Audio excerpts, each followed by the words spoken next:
I actually had a husband and wife team who came to me who said, we're about to just call everything quits, the business, the marriage, because it's all just too hard. Entrepreneurs, one of their strengths, I think, is the ability to focus and to strategize and to keep going and be resilient. But the flip side of that is also their dark side. They don't see their spouse, their kids. They can become so focused that they lose the integration of a whole life.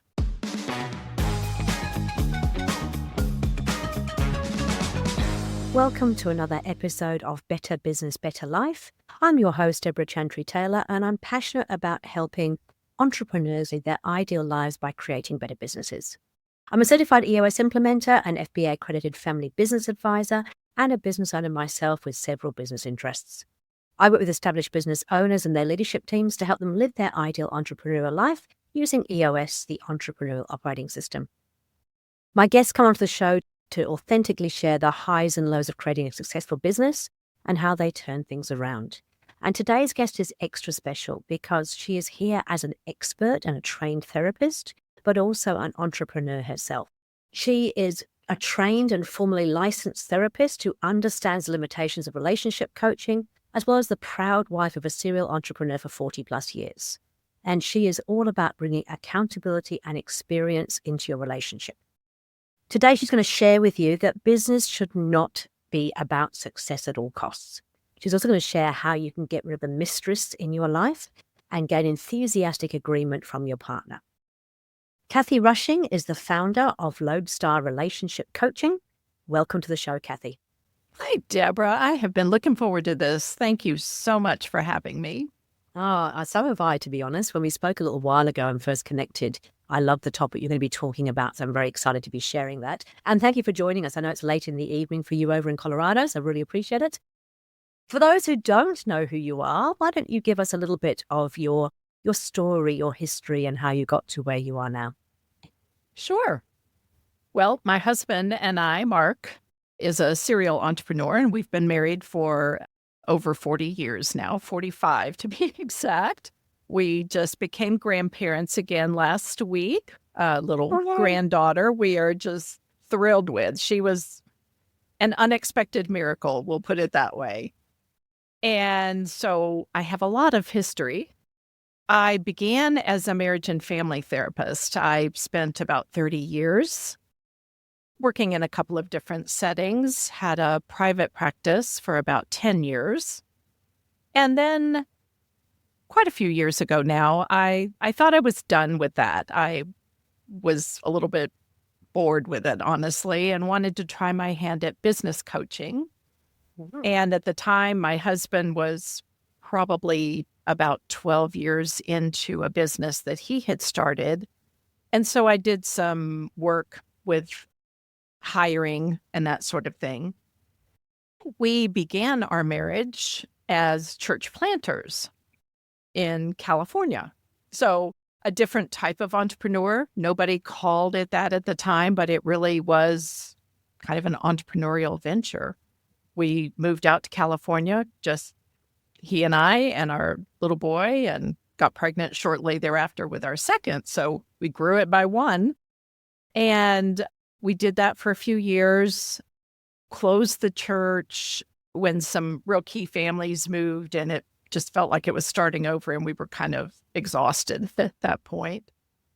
And he was part of another church that the pastor was very narcissistic, and it did not end well. We ended up moving back to Texas, and that's when he went into nursing home administration. I was working now as a licensed counselor, and in 1998, he started an assisted living business for people with Alzheimer's. Ooh. And I mean, we look back and we say we should have had our heads examined because he didn't have a business degree. He's a voracious learner, but he didn't have any business starting a business, we would say. But one of the things that we learned, so when I closed my practice and did this business coaching, I got certified in the DISC profile. I don't know if you're familiar with that. I love absolutely. it. It's it's one of those, my favorite sort of tools. DISC and Colby are really helpful to understand more about how people work. Yes. And DISC is so helpful for communication, kind of knowing how you're wired. And what we realized when Mark took that is that he's a very high DI. But for him, it was truly an aha moment. He was like, wow, there's nothing wrong with me. Because for the longest time, he thought there was something wrong with him, that he couldn't just hold a job and keep a job. Keep in mind, he was 45 at this point. We didn't know anyone else who had started a business. All of our friends, all of our acquaintances, all of our family members were very traditional roles of one sort of another. So, yes, it at times was a very lonely journey, and we hit a really low point in our marriage. We're very committed to our marriage. I come from a divorced family, and so much of the work that I did was working with couples. But sometimes it's hard to apply it to yourself, and you don't see what's happening. And what happened for us was the years of growing that business. Mark used the analogy of, he said he felt like it was trying to roll this huge ball and get it to go one rotation and get some momentum. But because we were opening different communities, it was like a startup every time. So it was like one startup after another. We could hardly catch our breath. And we found ourselves, this was about 2012, and we were both running on empty. We had gotten some very bad tax news that we owed $85,000 in taxes. You know, I'm not a CPA, and I don't understand all of the deferred maintenance and everything. So we had gotten that news. My mother was beginning to show signs of Alzheimer's herself and had had a fire in her home. And all of this happened within the span of a couple of weeks. And there was an incident that I looked at Mark in the kitchen one day and I just said, you know, I think maybe we need to take a break from each other. And Wow. I didn't hate him. I wasn't, you know, it was just, I was empty. And he was empty, and he had become a different person. Just not the warm and loving person that he had always been. He was very stressed and short. And anyway, when I said that, he just melted on the floor. And, you know, I'm not a hard heart. I was standing on one side of the island. And I went around and just wrapped my arms around him, and we just sat there and cried. You know, if somebody had walked in, they might think somebody had died, you know, and in some ways, part of our marriage had died, but we didn't realize it. And so that moment really was very instrumental in, you know, we became very intentional again about investing in our marriage, kind of applying tools that I taught all the time to other couples. And because we had a good, solid foundation, it didn't take us long, really, to get back on our feet. But I began to realize that nobody was talking about this. Nobody was talking about the fact that our marriage could be good, but there was this third entity. I've heard people refer to the business as the mistress. I don't know if you've ever come across somebody that's used that term, but I kind of felt that way sometimes, you know, like the business gets the attention, the business gets the energy, the business gets all the good stuff, really. So I began to write a blog and I launched a podcast, and it was mostly a passion project. In 2020, we were set to have our best year ever. We were 22 years in the business at that point. And then the damn-demic. Yeah. I coined that term. Yes. We remember that all so fondly, not Oh my gosh. Well, our business didn't survive. And, we were shut down for months, could not admit residents. We couldn't get people to come off of unemployment. So those factors that just went on and into 2021, and we ended up basically selling off the business, but it was not for any profit, really. And we had moved to Colorado. We were in Texas. We had been there, raised our kids there, really.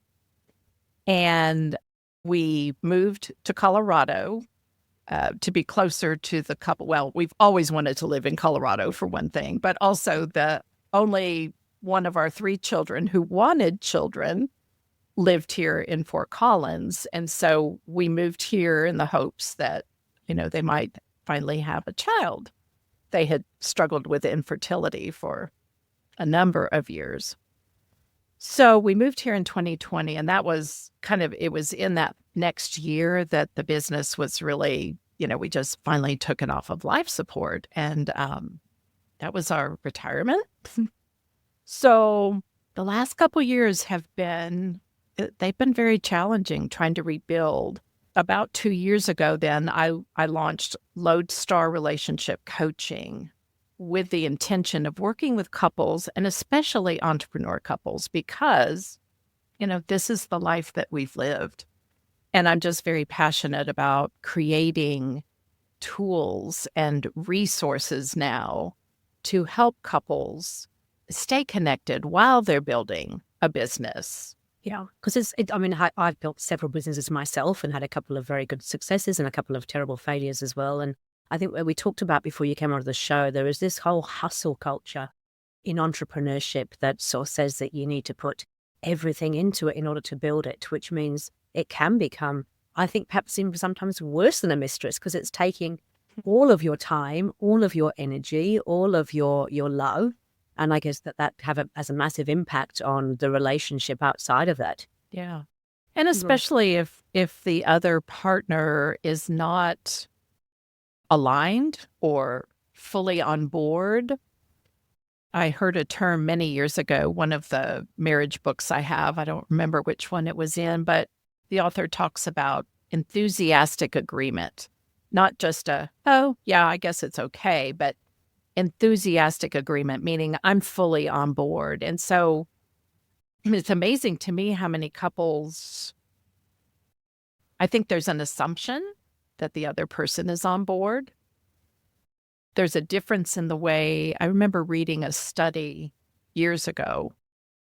There's a difference in the way that men and women start a business. Okay. Men tend to just go. They don't ask permission. They don't pass go. Women will tend to look or ask for input. And because we're a little more wired to recognize all the pieces that are in play, especially if there are kids involved. And so I thought that was a fascinating study that women would look for input or ask for input from their spouse. Whereas men they have the idea and they go, maybe there's a brief conversation. I know my husband and I have had things sometimes where he'll say, well, we talked about it. I was like, we talked about it. That wasn't agreement. So very helpful to have some clear understanding about where we're going. What is the part that each person plays? And there's different types of entrepreneurial couples. There are the couples who work together in the business. That might be one of the hardest. I know you do a lot with family business. So yes, that would certainly and husbands and wives too. I've got a couple of clients that were husband and wives. In fact, I actually had a husband and wife team who came to me who said, we're about to just call everything quits, the business, the marriage, because it's all just too hard.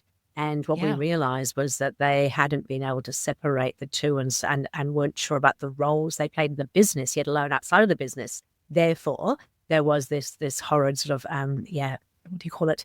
There was a lot of aggression towards each other, but it wasn't about the person. It was about the role and no clear definition around who played what and who, the agreement, the enthusiastic agreement about this is what you do, this is what I do, this is how we work together. Yes. And clarifying those roles by what your strengths are.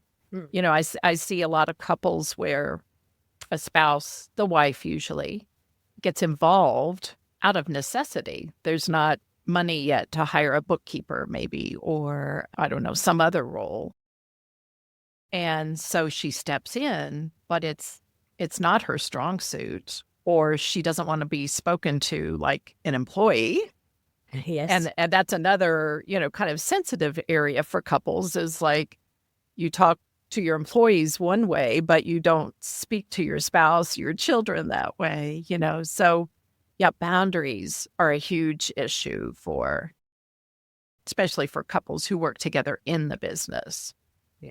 And this was actually quite a large business as well. So it wasn't even that she was stepping in because there was a role that wasn't being fulfilled. She had some amazing skills, but we talk about the visionary and the integrator roles, and the husband in this case was definitely the visionary. Let's jump off the cliff. We'll build the plane on the way down. Everything will be okay.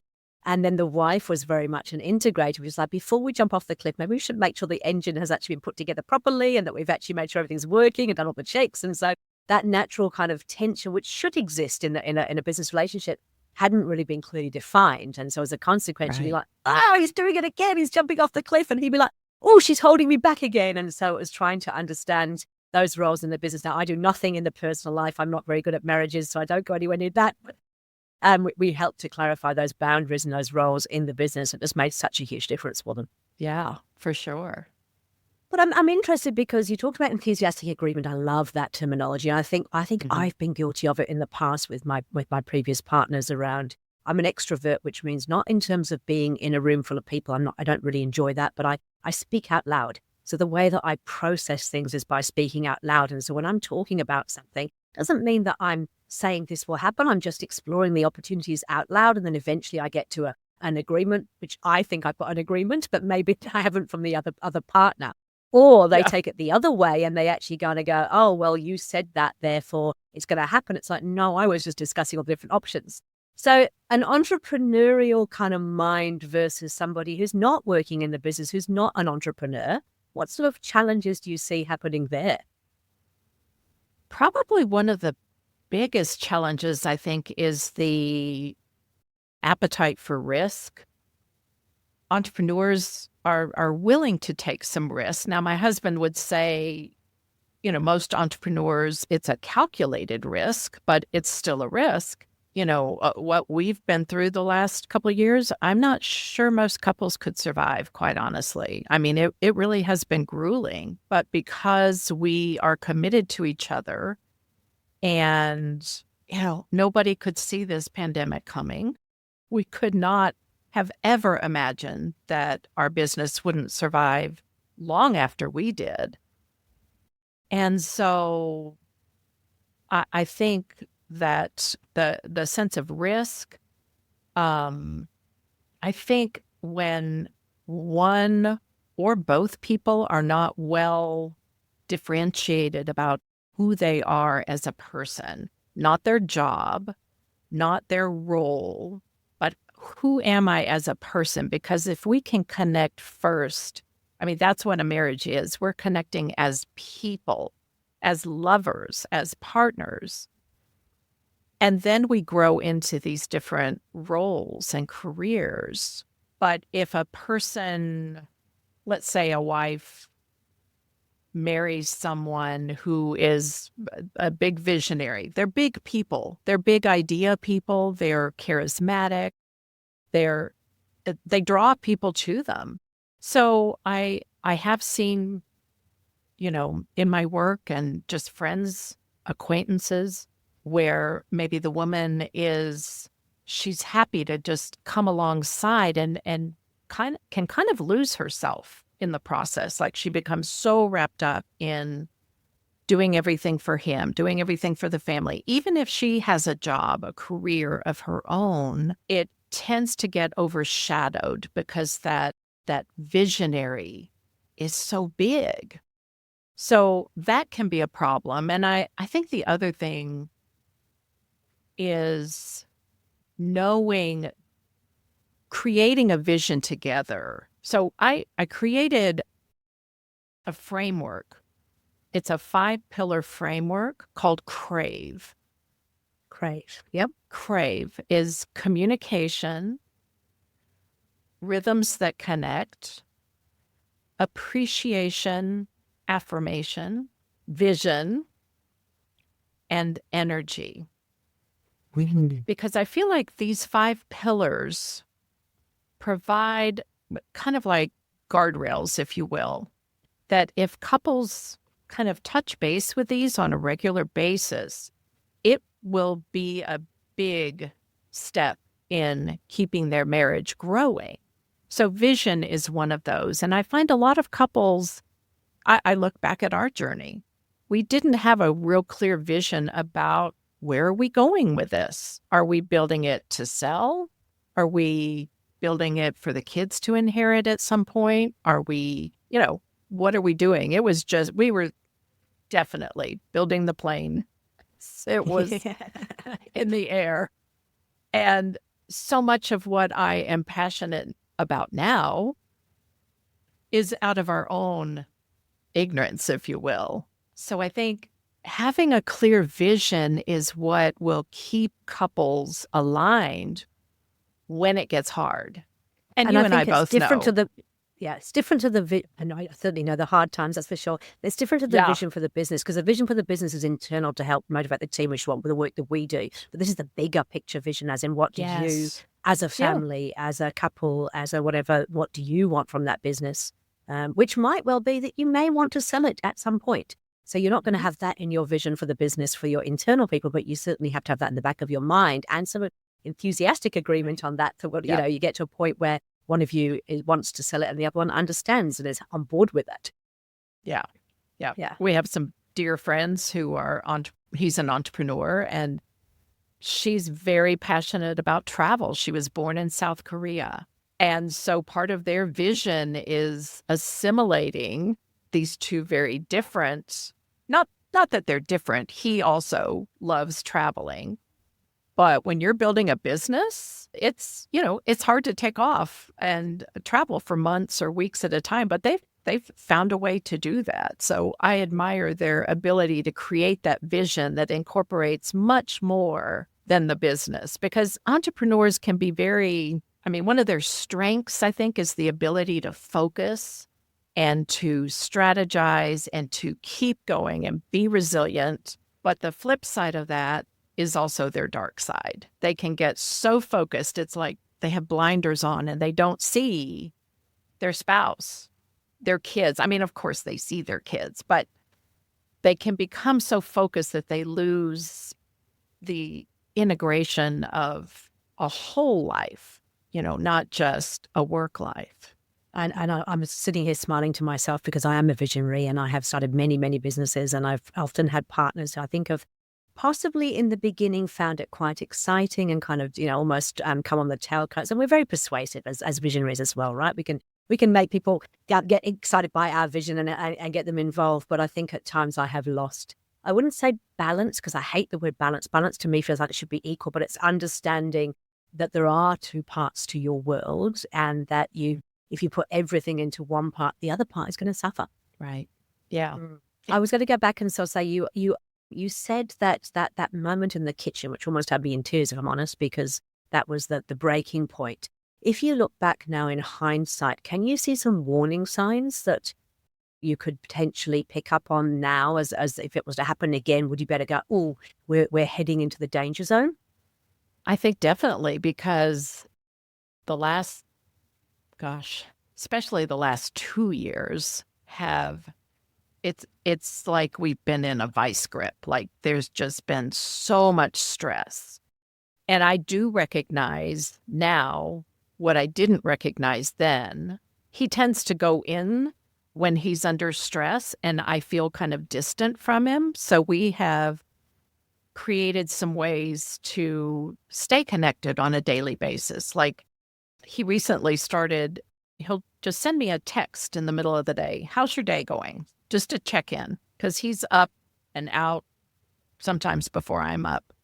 Looking back, we were going through the motions of thought we were connected. We had date nights. We were actually empty nesters at that point. I think our daughter was in college. And we had dinner every night.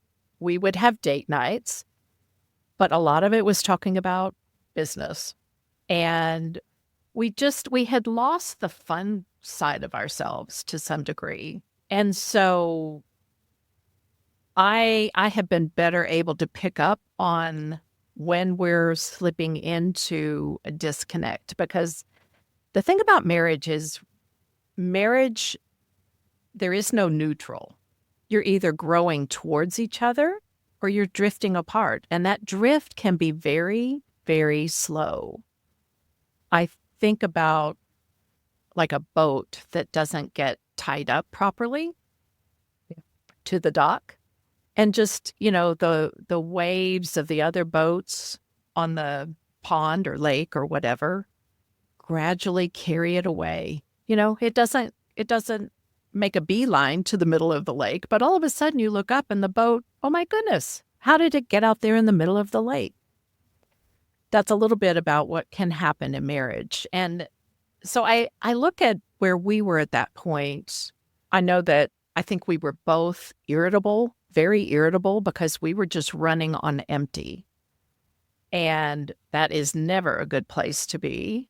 What were some of the other signs? That's what comes to mind, I think, is just the irritability, the shortness with each other. And and it was finances. Like I said, we had gotten that $85,000 tax bill. It was like, oh my gosh, how are we ever going to pay that? And we did, came up with a plan and got that paid off. But, there was some resentment on my part too. Like, how did this happen? We had a CPA. How does this happen? And there wasn't really a great explanation that I could understand. So we had to work through some forgiveness and rebuilding. One of the things that really made a difference was Mark had already signed up to go to a C12. C12 it's a Christian-based peer board, similar to Vistage or EO or something like that. Mm. And he had planned to visit a board the next day. And he thought about canceling, but he went. And when he came back, I remember feeling like I just saw like a load lifted. He had been carrying so much for so long. And I had tried to help, listen, process, but I couldn't carry the load for him. But for the first time, he felt like he had peers who understood this incredible load he'd been carrying. And he was very honest with them. And he told them, kind of where we were at. And every person in that room was compassionate and kind and like, yep, we've been there. We've been there. You're not alone.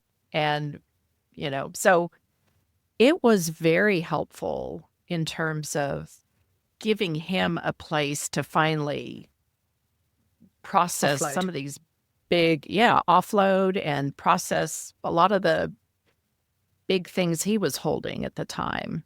It's one of the reasons I'm so passionate about having peer groups. I was part of an entrepreneurs organization for a number of years over in New Zealand, and it was really great because your partner often, if they're not entrepreneurial, they have no concept of what you're actually going through. And even though they want to support and they want to help, because they're coming from a different lens, it's hard for them to do that. Whereas other peers, when you start sharing things and kind of go, is this normal? Am I normal? Am I doing this right? And they're like, oh yeah, they can share their experiences, and it makes you, if nothing else, it just makes you go, oh phew, I'm not the only one this has happened to.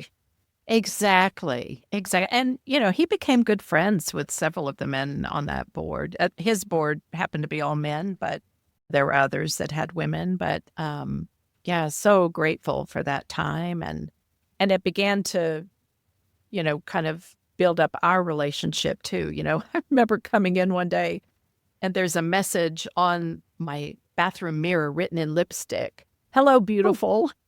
Oh. And I was like, who are you and what have you done with my husband? To my husband. Oh, that's lovely. I was actually the opposite way around. I was the only female in a team of 8, so there was seven men in my peer group, and it was like having 7 brothers, which was actually quite nice. But 7 brothers who, we were still experiencing the same things, which was great.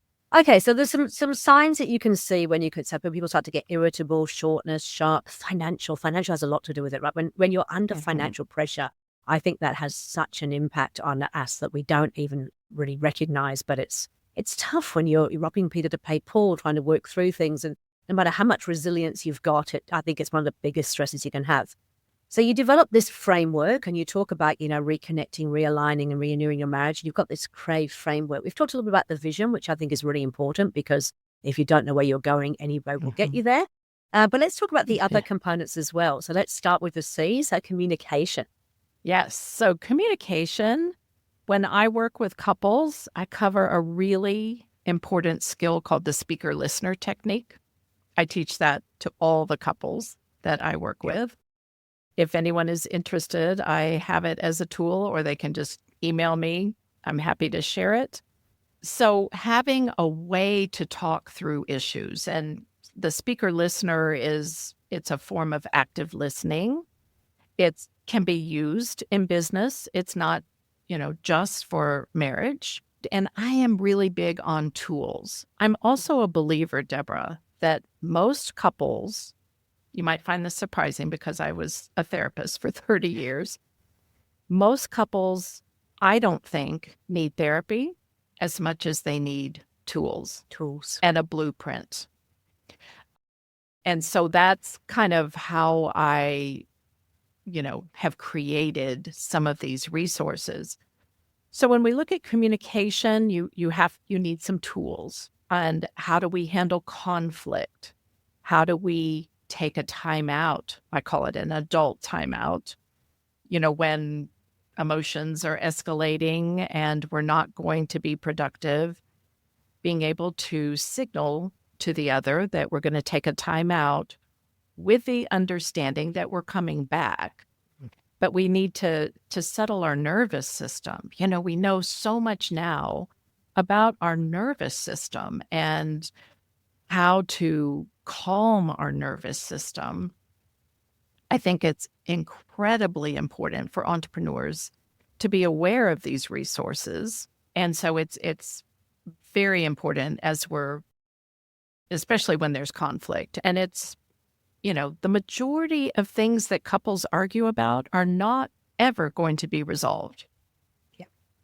That's what Dr. Gottman tells us. Yeah, I'm a big fan of Gottman. Gottman is so great. I mean, it's just, he has so many great tools. But yeah, so much of what we argue about, we're not going to resolve. It's a function of our personality, our background, our wiring. But we can have tools and we can have respectful conversation and we can know how to negotiate. So having some of those tools as in a toolkit, if you will, is communication. I find that it's helpful, depending on the season that a couple is in. Someone shared with me one time a process that they had where they would have a date night every week and there was no business talk. And then they would have another scheduled time during the week where it was to focus on questions about the business. So I think having regular times to address certain challenges or just inform your partner. When you asked earlier about some of the challenges between partners, married partners, sometimes the entrepreneur is hesitant to share very much for fear of worrying their spouse. Or the other person doesn't want to know. And that's a hard place to be. One of the men on Mark's board, every week or every month when they would meet, he would share about what a hard time he and his wife were having because she did not want to know anything about the business. Just show me the money. Just put the money in the bank. That's all I care about. And they eventually divorced, and that, was unfortunate, but he he definitely felt very alone in that process. She didn't want to know. So It's tough. kind of hammering out, how much do you want to know? How often do we need to update? And certainly when there's a business involved, I would say that, during seasons of instability or growth, or like, right now, the tariffs are such a big question. A lot of businesses are in turmoil because they just don't know where this is going to land, and it impacts the business. So a couple might need to talk more often about, okay, here's what's going on in the business, and here's what to expect. So that's C. Yep. Do you It's want me to also go kind of on crossing to? over. Well, it's crossing it into rhythm as well, I guess, isn't it, as well? Because the rhythm is Yes. about what's going on and what is appropriate. And we're not going to go into a huge depth, but I think that I always say that, running a business is like playing a game. We need to be really clear what the rules are. We need to know how to win. We need to know what the boundaries are. We need to be keep score throughout it. And if you don't have these frameworks to do that, then you are just running blind in the game. So I'm guessing marriage is probably a little bit like that too. If you can understand the rules, the boundaries, what each person wants and needs, that would help, right? Yeah. Absolutely. And it evolves over time. It evolves from the beginning of your business to the middle part, or if you're at the point of selling or exiting. All of those are different stages. And then you have your different life stages personally, your children, launching children. So there are all these factors. It's just never marriage is not set it and forget it. It's Yes. we're evolving as people. And so by virtue of that, our relationships are evolving as well. And so having these tools to come back to and to keep talking about, where are we now? What are the rhythms? Having daily, weekly rhythms because that gets back to the small things. I'm a big believer that small things done over time or done regularly make a huge impact overall. I think a lot of It's couples the compounding effect, isn't it? absolutely compounding. I love that analogy. Rather than, it's not the grand gesture, like I'm going to buy you a 4-carat diamond ring for Christmas, and that's going to make up for the last year. No, that really misses the joy and the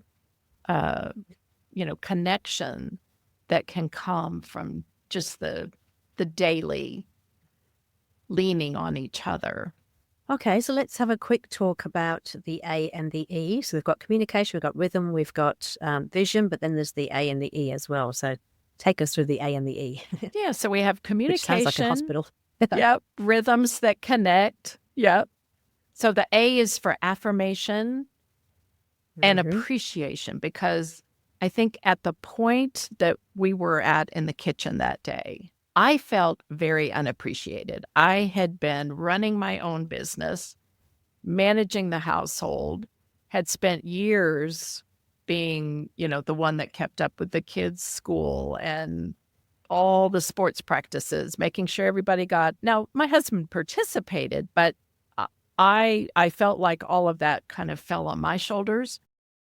And there were times when I would try to do things in the business, like we would open a new community and I would plan the open house. And so when it got to the point where, if he was short with me about something, I was like, you know what? I don't have to do this. So I think appreciation, and it goes both ways, for me to appreciate and acknowledge, affirm who he is. I have heard wives that say, can't you just get a job? Like, and I'll be honest, I've been tempted sometimes to say, can't you just get a job? But that would not be affirming who he is and how he's wired. So appreciation is super important for both parties. The V, of course, is vision. And that has to do with your whole life. What do you want your marriage to look like? What do you want your family to look like? What do you want your legacy to look like? What do you want your business to look like? What are some personal goals you have? Because so much of what I teach is about helping couples stay connected so they don't lose themselves or each other. I see a lot of entrepreneurs that they become so wrapped up in this business defining who they are that they don't know who they are apart from the business. So vision is a very important piece of that. And then E is energy. I mean, if we don't have energy, we have to protect it, be able to recognize when our energy is not good, being able to recognize, for instance, when we're getting irritable, and recognize it ourselves. Sometimes we see it in our partner, but we're accountable for ourselves. And so developing the self-awareness to know, how am I doing physically? Am I getting exercise? How is my sleep? How is my diet? How am I eating? All of these things impact what we bring to our work and to our relationships. So those 5 areas provide touch points, if you will, that couples can come back to and say, how are we doing on this? How are we doing here? I love it because, as you know, I teach a framework for business, and we have the 6 key components that we focus on. And I think this is this speaks to my mind as a business owner, as an entrepreneur, as a visionary. There's a framework that you can actually follow, and I always get the comment that but it's cookie cutter. It's like, no, it's just a framework, and everything within that framework can be different for different businesses, just as it can be for different couples, different families. But at least it gives you something that ties you back together, and you're working on it together. Exactly. Yeah. It's going to look different. One couple is going to look different than another. Mm-hmm. And it really is just about being able to talk through those things and coming up, as I said, with the rules of the game, with the understanding of what each other needs. I'm guessing, so I love Gottman. I also love the 5 love languages. I think all of those things give us insight into the fact that we're different. Males and females are, distinctly different, but then every individual is very different as well. And when you use tools like DISC, or you use tools like Colby, or the love languages, you start to get an appreciation of what may work for you can be, will not work for your partner. And that's a really important thing. You can't change the person you're with. You need to work with what you can. Right. Yep. Okay. So my goodness, yeah. I've written pages of notes here, and I have to say I'm feeling a little bit sort of guilty at the moment because as I shared with you at the beginning of the podcast, unfortunately, I'm going through a marriage breakup right now, and it's been a bit distressing because I think we kind of realized that we were very, very different, and I don't know that we committed to working enough at it and using tools to actually help us. So I'm very grateful that I at least have some extra tools to use should I ever get into another relationship again. But I think for those out there listening, I think it is important because I understand as a visionary, yes, your work can become everything. And since the relationship breakup, I've actually had to go back, and I'd forgotten who I was as well. And so I've been very careful to go, hey, look, I love my business and I'm working on that, but who am I, and what are the things that I'm not being or not doing because I'm busy with the business? And it's been really great to reconnect with some of the things that are really important to me, because sometimes we feel like we're juggling a million balls and we're not doing any of them particularly well. Well, I'm sorry to hear about that trend. That's a big transition, and yeah, it is. I mean, it was sad. It was a bit of a shock to me, to be honest. And this will be the first time the listeners have heard about this. So yes, it was not something I was expecting. I think it was particularly challenging around, I am a planner. I do like to have a strategy. I had my business planned out. I had my life planned out. And then all of a sudden everything comes crashing down. That plan is no longer valid. So it's a good chance for reflection, but it doesn't feel so great in the beginning. Right. Yeah. It's painful, but I hope that you will come to a place of, yes, just some clarity. And like you said, reconnecting with the core of who you are. And being your best version of yourself, because that will help. Yeah. Okay. So we've got a lot of stuff here. I've written pages and pages of notes. I think what I would love to do is to finish up with my usual, the 3 top tips or tools. I don't want people to listen to this podcast and go, oh, that was wonderful, but now what can I do? So I'd love you to share 3 things that they can actually go away and do something with. Yeah.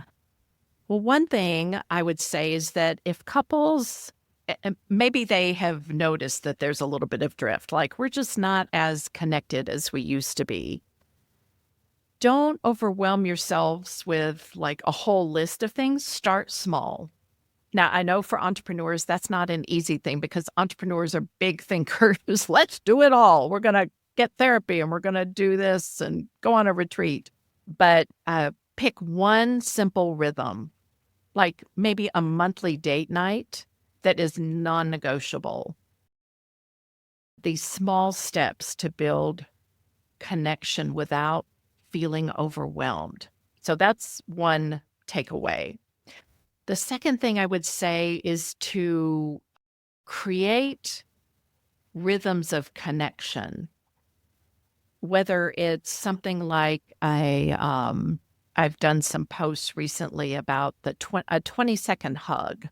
Like there's actually scientific research about the receptors in our skin that when you are in a hug and embrace with someone, especially that you love and trust, it signals to your brain to release oxytocin, which is a relaxing, it's a bonding hormone. And so something as simple as that, and my husband and I have been doing that a lot the last couple of months. We'll start the morning with just a 20-second hug because we get so busy. It's like hug quick and then bye, have a good day, But we linger a little bit and we both just feel that settling. So start small, stay consistent, find a few rhythms, touch points that connect you, and then plan ahead. Think strategically about your marriage as you would your business.